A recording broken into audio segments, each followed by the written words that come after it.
When the day of Pentecost had come, they were all together in one place. And suddenly from heaven there came a sound like the rush of a violent wind, and it filled the entire house where they were sitting. Divided tongues as of fire appeared among them, and a tongue rested on each of them. All of them were filled with the Holy Spirit and began to speak in other languages as the Spirit gave them ability. Now there were devout Jews from every nation under heaven living in Jerusalem. And at this sound the crowd gathered and was bewildered because each one heard them speaking in the native language of each. Amazed and astonished, they asked, "Are not all these who are speaking Galileans? And how is it that we hear, each of us, in our own native language?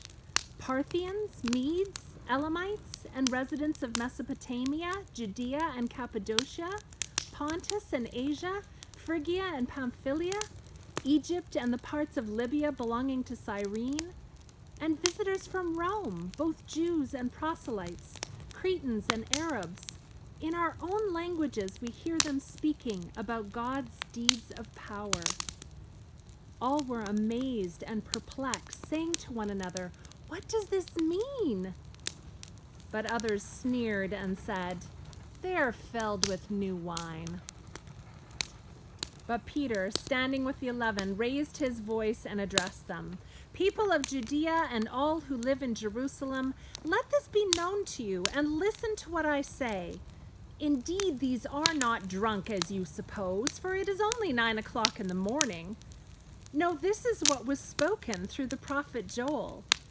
In the last days it will be, God declares, that I will pour out my Spirit upon all flesh, and your sons and your daughters shall prophesy, and your young men shall see visions, and your old men shall dream dreams.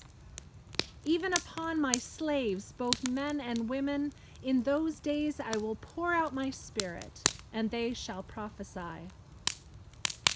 And I will show portents in the heavens above and signs on the earth below, blood and fire and smoky mist.